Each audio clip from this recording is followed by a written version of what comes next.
Hi Aries, welcome and this is your reading. Be open-minded po, hindi po halos lahat makaka-resonate kaya piliin nyo na lamang.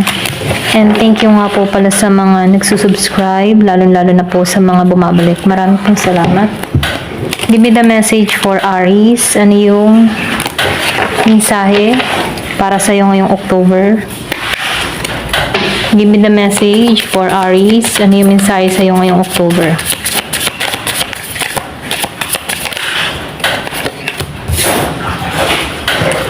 Give me the message for Aries. Ano yung mensahe sa iyo ngayong October?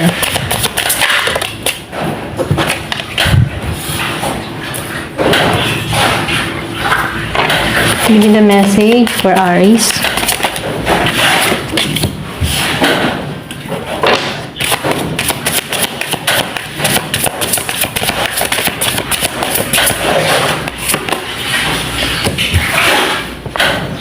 Okay.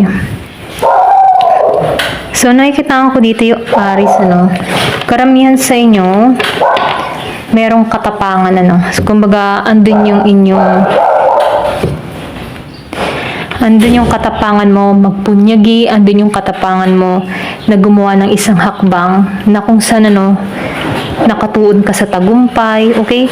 So, nakikita ko dito yung lakas ng loob mo Hindi ka takot sumugal, hindi ka takot sumubok ng mga bagong bagay. Or pwede rin sabihin na ikaw ay nakatuon ngayon sa pagbabago, Nakikita ko rin dito, yung iba sa inyo, merong transformation na gagawin, okay? Kumbaga, pwede rin sabihin, dito ka nag-start ng bagong simula para sa sarili mo, na kung saan dito ka muna nakatuon. Self-love, renewal, nakikita ko din dito yung happiness na parating, So, nakikita ko dito yung transformation na nangyayari sa'yo, okay?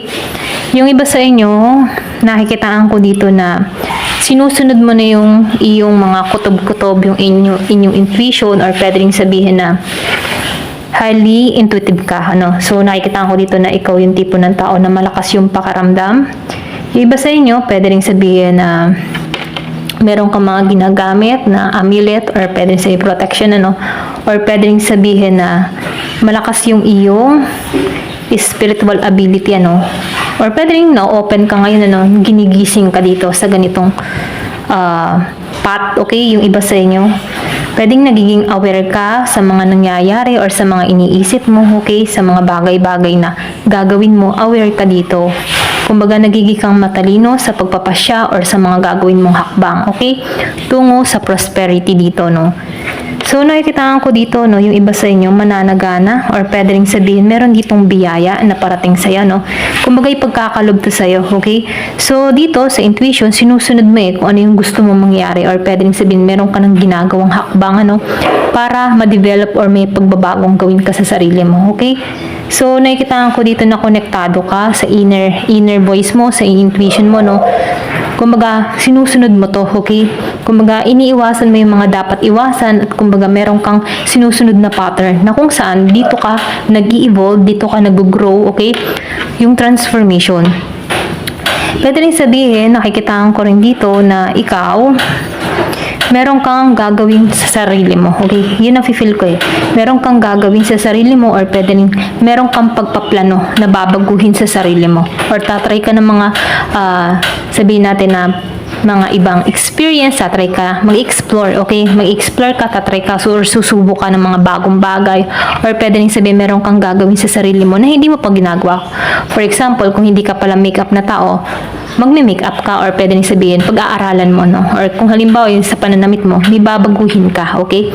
So, ito lang na-feel ko sa'yo, So, tingnan pa natin dito sa card na to.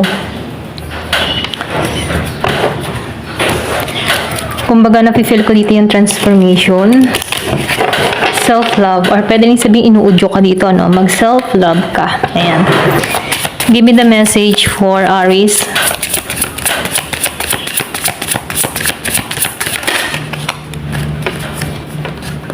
Dream, study,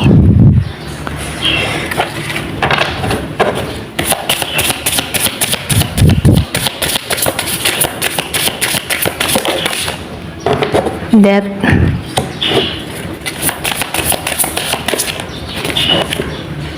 Mortality. So, nakikita ko dito yung confident mo, no? Nafe-feel ko dito yung, alam mo yung tipo na meron tinapos dito sa'yo, okay? Or meron tinanggal sa'yo dito. Ito rin nakikita ko, no? Yung iba sa inyo, meron kang mga babaguhin, may pinag-aaralan ka dito.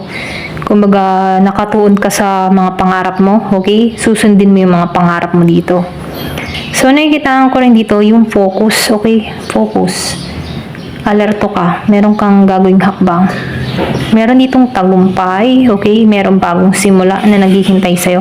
Kumbaga, tapos na to eh. Dalawang buong lumabas, ano? Meron ka ditong, alam mo yung tipo na tinanggal ka dito kasi meron ditong naghihintay na bago. Okay? Ganun yung energy dito, no? So, nafe-feel ko dito yung pagbabagong parating, transformation.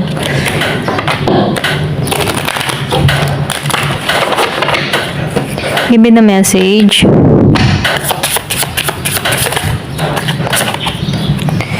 Meron ditong gold digger. So, nakikita ko dito yung iba sa inyo. Meron ka ditong kadiling or naranasan mo dito na pinirahan ka. Okay? Meron kang tao na involved sa'yo na ginamit ka. Okay? Yung iba sa inyo, no? Kung meron kang experience na ganun, hindi halos lahat sa part na to. Give me more information. Kaya ka siguro dito, no?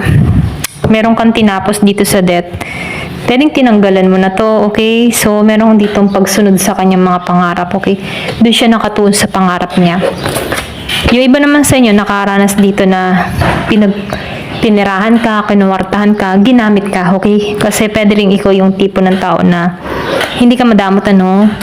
Ito rin nakikita ko. Meron ditong gustong lumapit sa'yo or pwede rin meron ditong tao na sumisiksik sa'yo, no?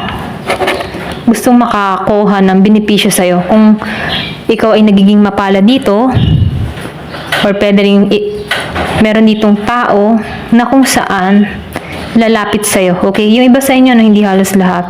So, ingat ka na lang sa pagkakatiwalaan mo, lalo-lalo na sa usaping pera. Okay? Meron ditong patungo na pwedeng gamitin ka. Ayan. Paniwalain ka. So, ingat ka sa ilalabas mong pera. Pero ganun pa man, ano, huwag kang mag-alala kasi ikaw ay binabantayan dito. Guardian angel. Kumbaga, nakasubaybay to sa mga hakbang na gagawin mo. So, nafe-feel ko dito yung iba sa inyo spiritual eh. Or pwede rin sabihin na religyoso, religyosa, okay, na mananampalataya. Malakas yung faith. So, nafe-feel ko dito, may gabay, okay, ginagabayan ka dito sa direction or sa mga plano na gagawin mo. Kaya, sundin mo yung intuition mo, no? Kasi, konektado ka dito, okay? Give me the message. Kumbaga, once na may mga plano ka, no, magdasal ka, okay? Nagabayan ka sa tamang path, sa tamang direction, sa tamang hakbang na gagawin, ano, sa mga plano or yung mga offer or kahit sa mga tao na pakikisamahan mo, okay? Pray lang, okay? Para ilayo ka sa mga masasamang tao. Ayan. Give me the message. Meron ditong let go. So, nakikita ko dito, yung iba sa inyo, no, binibigyan dito ng sign or mensahe na i-let go na yung mga dapat i-let go. Para nang sa ganun, merong bagong pumasok. Kaya hindi makapasok yung bago na oportunidad sa'yo kasi hindi mo ma-let go yung mga tao or yung pangyayari or sitwasyon na humaharang sa bagong parating sa'yo. Okay? So, nakikita ko dito yung transformation or new beginning na naghihintay sa'yo. Kumbaga, huwag kang pahila sa nakaraan, sa mga masasakit na nangyari sa nakaraan. I-let go mo na to ng tuluyan, okay? Para merong bago na dumating. Kasi parating to, okay? Give me the message. So, nakikita ko rin dito, no? Yung iba sa inyo, umiwas-iwas sa gambling, ano, sa mga sugal-sugal, ano. Kung halimbawa, meron kang mga problema or meron kang addiction, tanggalan mo na to, okay? Kasi nakikita ko dito na ito yung magdadala sa pagbagsak, okay? Hindi halos lahat sa part na to, no? So, piliin nyo lang kapag meron kang mga sugal or pwede rin sabihin na addiction, materialistic na bagay, mga ganyan. Kumbaga, tinuturuan ka dito na panghawakan mo yung pera na dumarating sa'yo. Kumbaga, ilagay mo to sa tama. Huwag sa mga ganito, no? Ito rin misay kasi pwedeng maubos yung finance. Kumbaga, babala lang to, no? Kung kanino tong mensahe, okay? Ayan, tingnan pa natin dito. Kumbaga, pinag-iingat ka lang dito. So, ano pa yung mensahe dito? Give me the message.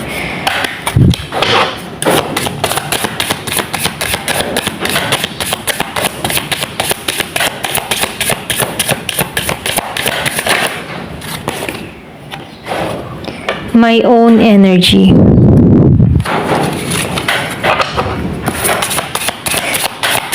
Oh, nakikitaan ko dito, no? Binibigyan ka dito ng mensahe na huwag mong hayaan na, no? Yung bang tipo na, halimbawa, kapag halimbawa ay okay yung energy mo, okay ka, positive ka, then meron darating na kaibigan, kapitbahay na makikipagchismisan sa'yo, no? At negative lang yung dating nila na ichichismis sa'yo, no?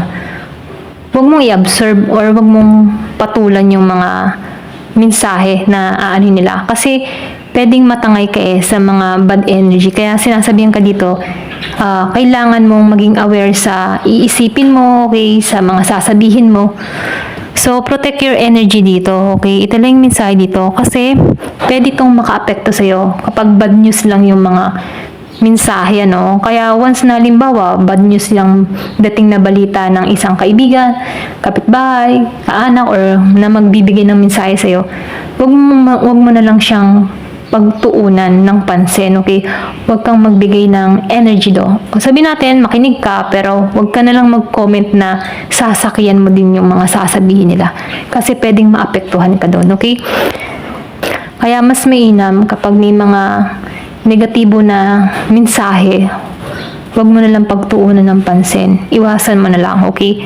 Kasi pwedeng maapektuhan ka. Okay? Ito lang yung mensahe dito. Okay, hanggang dito na lamang po. Thank you for watching. Love and peace.